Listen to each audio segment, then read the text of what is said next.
Okay ba? Nagre-record? Parang hindi naman. Ayun na, yun. At syempre, isang napakagandang araw na naman dito sa Calgary, Alberta, Canada, na kung saan it's winter pa din, hindi na matapos-tapos. Ang hangin sa labas, nasa indoor tayo ngayon kasi nga, ang hirap mag-film sa labas eh. So anyway, it's still a beautiful day and syempre, meron na naman tayong isang walang kwentang mapag-uusapan ngayong araw. Ang usapang about sa alien. First thought on aliens. Sa akin, pwedeng totoo, pwedeng nandyan sila. Sa dinami-dami ba naman ng planeta sa mismong universe na to?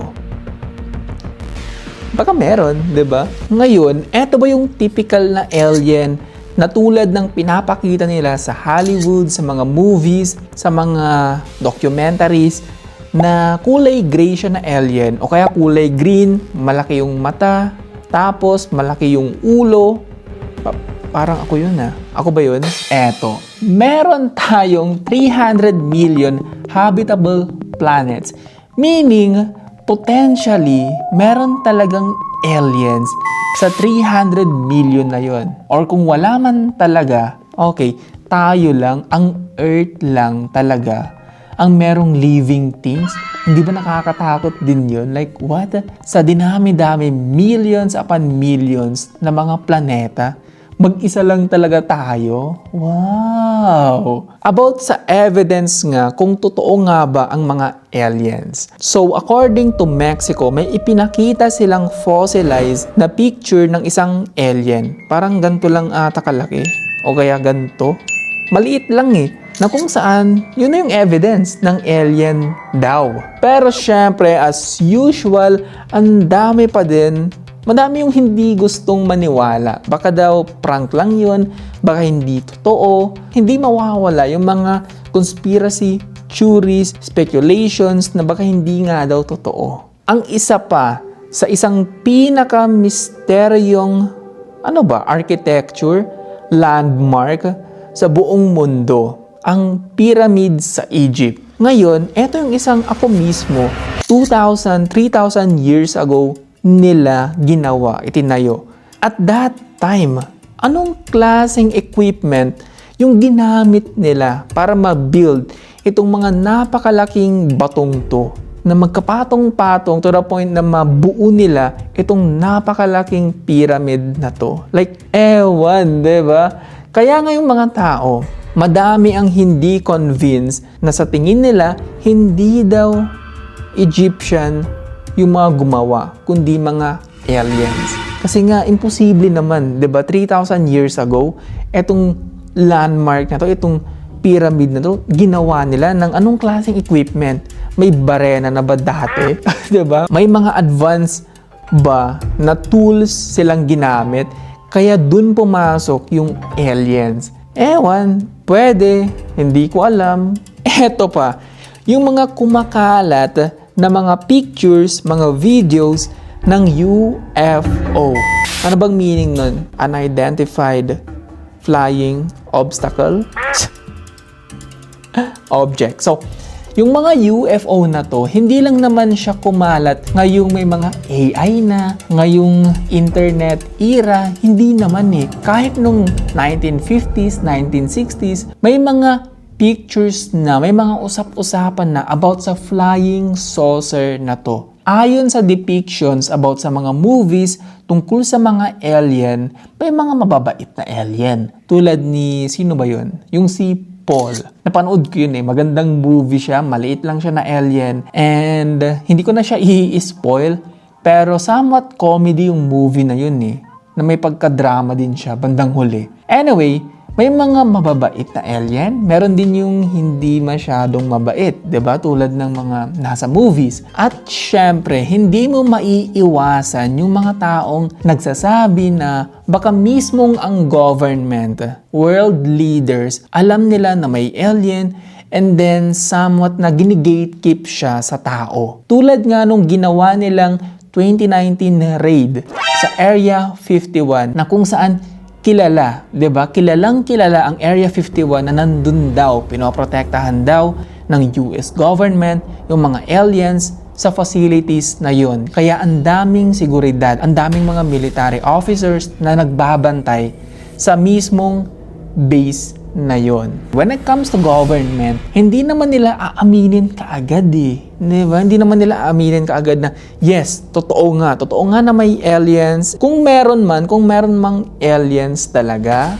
ba't parang wala tayong nakikitang yung buhay na alien, yung hindi siya fossilized, somewhat na pictures, mga UFO. And then that's it. Diba? That's it. Puro mga speculations lang eh. Puro mga conspiracy theories lang eh. Storya lang talaga. Tsaka, kung isipin mo rin, kung ang mismong human nga, hindi nga tayo magkasundo. Diba? Ang daming mga gyera dahil lang sa ganito, sa ganyan. Yung maliit na away, to the point na pinapalaki natin hanggang sa magpatayan na yung mga militaries, mga armies, para lang, ano yung point? Ang sa akin, let's say, yung perspective ng alien is, kung yung mga human na to, nagpapatayan sila, hindi nga nila alam na magkaisa, right? Ngayon, bakit tayo bibisita? Bakit tayo makikipagkilala sa mga human na to kung sila nga mismo na magkakauri, same species, same humans, hindi magkasundo? At ito ang nakakatakot. May mga storya about sa mga alien abduction. So, basically, dinakip sila ng alien and somewhat na in-inspect yung iba, yung katawan nila, and then binalik lang din sa masukal na farm to the point na naging usap-usapan siya. Alien abduction? Like what? Totoo kaya yun? Imagine, nasa labas kang ganyan, naglalakad kang mag-isa, tapos one moment, bigla na lang may umilaw, bigla kang nag-levitate, and then, wouldn't you know it, isa palang spaceship. Nandun ka na sa loob, meron ng mga aliens, and then, ano rin kayong language nila? Si Aklas, malamang alam niya yung language ng mga aliens. I mean, kung may mga tao na sinabi nilang inabduct sila ng alien, tapos nakabalik sila, di safety, di ba? Ano pa rin yung safe? Hindi ka naman pinatay na nasabi mo nga yung kwento mo, right? What if yung mga missing na tao, inabduct sila ng alien, kaya sila hindi natagpuan, tapos ayun na, nasa ibang planeta na pala sila. What? Ano rin kaya? Ano rin yung itsura ng alien world? Panigurado high-tech, panigurado advanced sila compared sa atin. Kasi nga kung yung sasakyan, mismong sasakyan nila is spaceship, somewhat na nagle-levitate, madaming kayang gawin, it defies the law of physics, sabi nga ng mga scientists, then siguro yung mismong area nila, mismong bahay nila, yung mismong planeta nila is somewhat na advanced talaga siya compared sa pang-human. Pero in the end, sa akin naman, basta maayos. Maayos lang din yung touring nila sa atin. Wala namang problema eh. Kahit na may makita akong alien ngayon, like, pow! Ganun.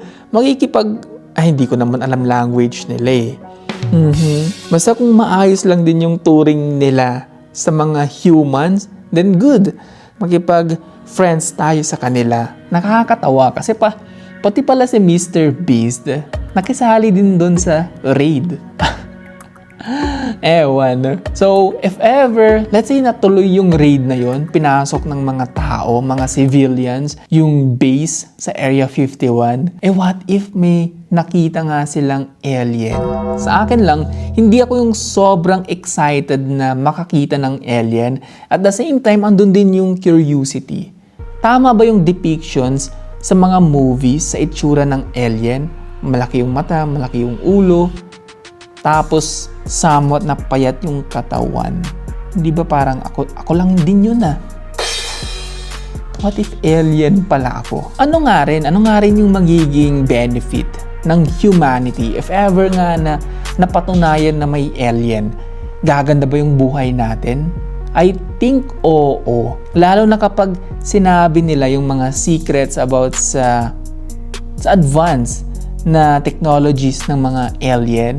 Pwede. Gugustuhin mo bang magkaroon ng tropa na alien?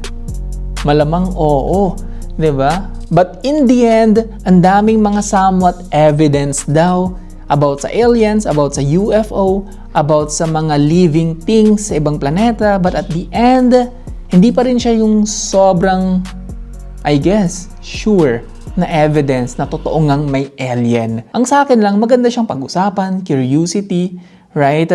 O hindi kaya, what if totoo ang alien and napapanood nila tong video na to?